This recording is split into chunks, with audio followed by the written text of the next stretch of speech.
What's going on, FGCU? Welcome to Season 2, Episode 2 of Hard Hitters. I am Ryan, sitting here with my Fairweather Dolphins fan friend Brandon. What's going on, everybody? And Chase.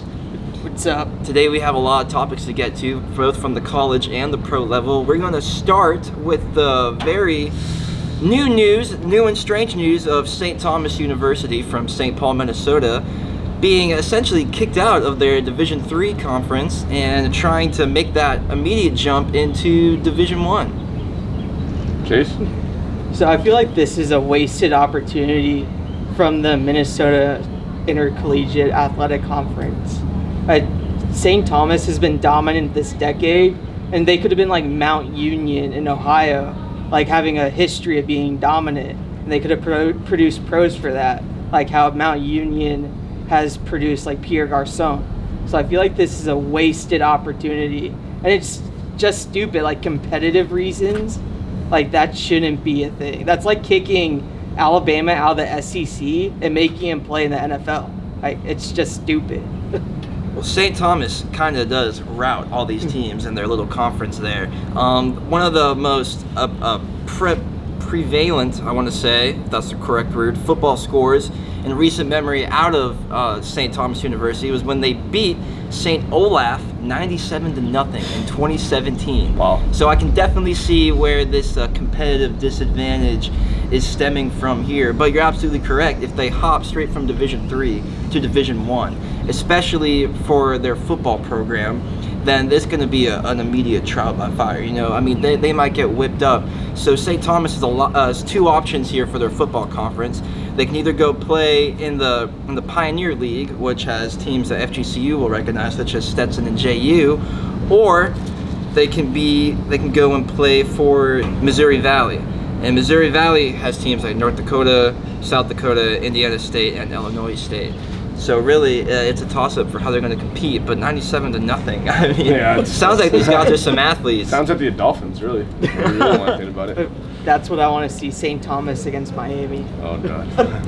But let's stay on the college football trail. How about Florida's upset on Saturday over Auburn? Chase, we were here last week, and you said it bright and clear that Auburn was going to win. What was your overall take that you saw from Auburn with Bo Nix and Florida when Kyle Trask went down? I know there was 8 combined turnovers. What was your take?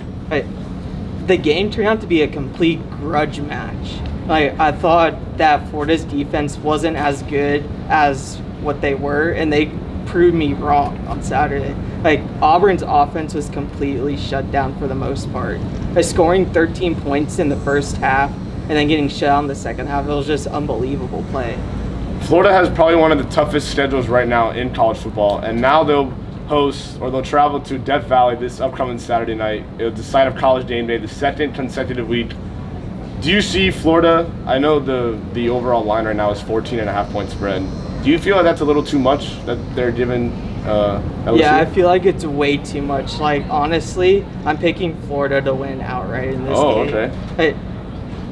LSU's offense is one of the best in the country, and Florida's defense is showing that it's one of the best in the country. So it's going to be a war of attrition to see who comes out on top.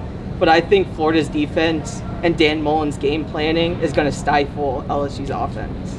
And do you believe somehow, I know a lot of experts don't really see it, but if Florida could somehow beat LSU, they still have Georgia, and they still have rivalry week against Florida State, do you somehow see Florida cracking the top 4? Yeah, they could very well, because Florida State, like, even it's a rivalry game, like, they're not showing much this year under Willie Taggart. Some Knowles fans even want him fired, which is hard to believe. And Georgia is Georgia, like, they're a legitimate national title contender, but there's honestly a great chance for Florida to crack the top 4, make it to the SEC championship game. All right, Ryan, what about you? You think Florida has a chance to crack the top 4? Big showdown this Saturday night against LSU? I think they definitely do. You're talking about a grudge match between Florida and Auburn. This is going to be another one to watch. These teams do not like each other. LSU was in their post-game press conference from last week already talking smack about Florida. So we're going to see if they can stifle their progress on the way to that top 4. But if Florida can take care of this team, then I see no reason why they wouldn't be up there with the best. The only thing that worries me about this matchup is the quarterback matchup, obviously in favor of the LSU because of Joe Burrow and how effective he's been all season long. He's been putting up Heisman-type numbers. But Florida, I don't know if it's going to be Kyle Trask. I know he did go down with an apparent knee injury on Saturday. But it'll definitely be interesting to see if Florida can pull off the big upset. All right, moving into the professional realm, we had a lot of action going on last weekend. We're going to start off talking about my Green Bay Packers against the Dallas Cowboys. Aaron Jones, 4 all-purpose touchdowns, 3 on the ground, 1 receiving touchdown by my favorite quarterback ever, Aaron Rodgers. Green Bay is off to a 4-1 start. They are now tied amongst the entire NFC. Wait, did the 49ers win last night? Yes, they did. Oh, they so they're blew out not. Cleveland. So the 49ers are still undefeated, but Green Bay handing Dallas a very, very nice L. What are we thinking about that game? What did you guys see? I mean, they made it. NFL experts have been making a good point. Dallas shows up against the poor teams like the Giants, the Redskins, the Dolphins, but then when it comes time to like the big boy matchups, they seem to kind of falter. And at one point, I believe Dallas was trailing 24-3. 31-3. 31-3, okay. And Dak Prescott it was kind of a big comeback. I mean, the final score was 34-24, so it did make it seem like it was a bit of a competitive game. But Green Bay definitely ran through them on both the offensive and defensive side of the ball. I like Green Bay's defense. The new defense coordinator, Mike Pettit. I mean, you got to give him a lot of credit. Aaron Rodgers, like you said, Aaron Jones, 4 touchdowns, especially the one when he said bye. But no, I definitely, what I want to see from Dallas is, because I believe that they could be a legit Super Bowl team, but I want to see how Dak Prescott and if they can play well against the big boys, not just well against the little boys. You understand what I'm saying? They have to beat some teams here, don't they? They really do. And their next game is against the Jets, so don't be surprised if you see Dak throwing for 400 plus, 4 touchdowns. Well, Dak Prescott also threw for I think somewhere around 400 yards. But they had to do it again. 3 interceptions. It was basically because they were losing by so much, and Green Bay killed Dallas's run game. So Dak was forced to throw the ball 40, 50 times. But hey, I knew it was going to be a good game. Dallas and Green Bay's had a lot of recent historic matchups, but it was definitely surprising to see Green Bay pull away by as much as they did. So, I was very impressed with Green Bay. They've been underrated in my eyes all season because every analyst was like, "Oh, their defense is always trash, year in and year out," and they got some quality free agents this offseason. Preston Zadarius Smith. Adrian Amos. Ex-Redskin Preston Smith, where he did nothing at Washington. So I'm glad he's doing well. But I'm proud too.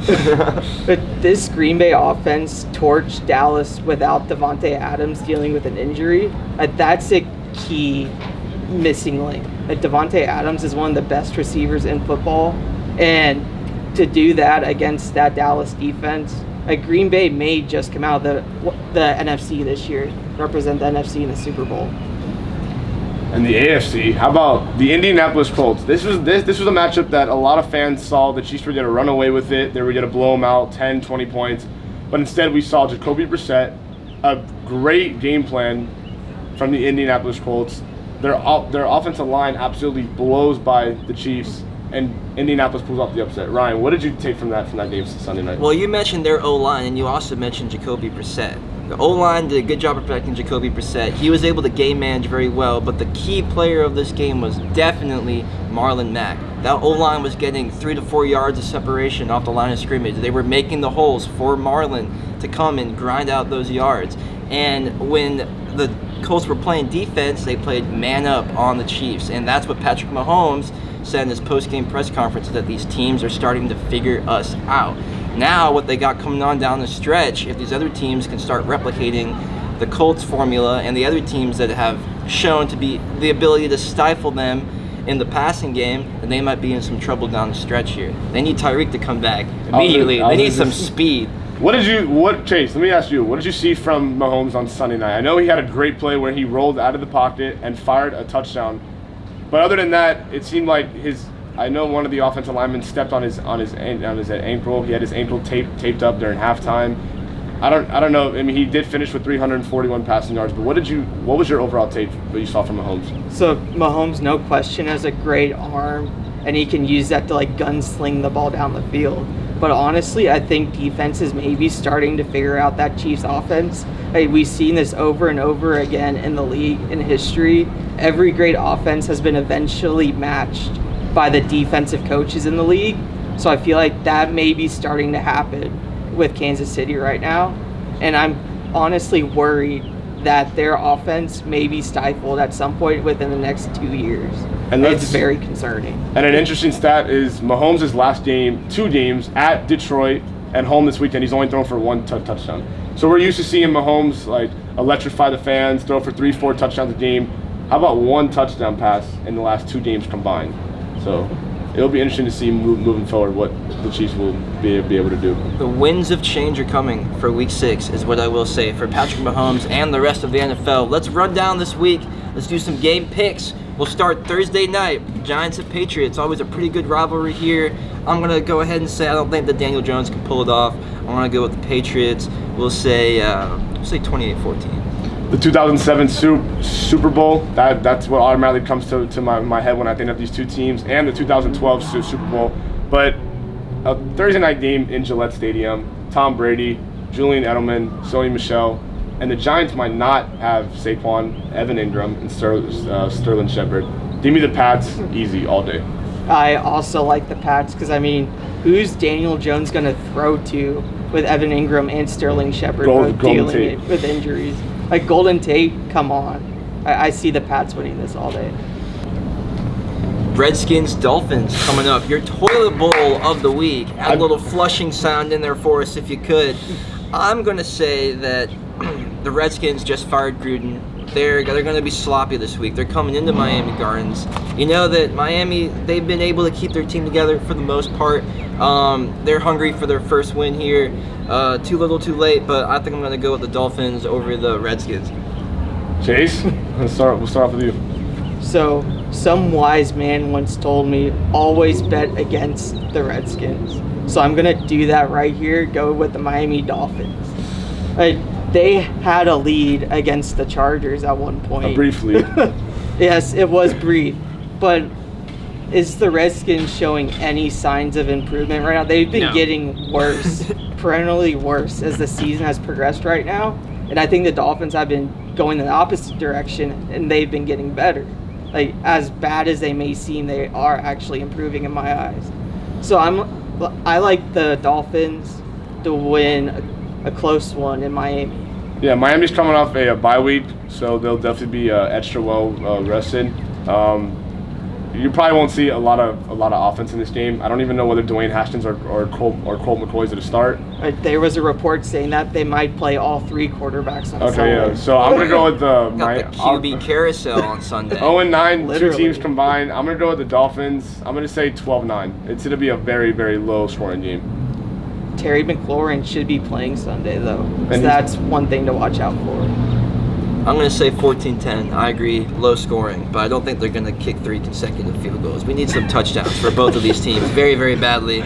Next up, Seahawks-Browns, Seattle and Cleveland. We'll start with you.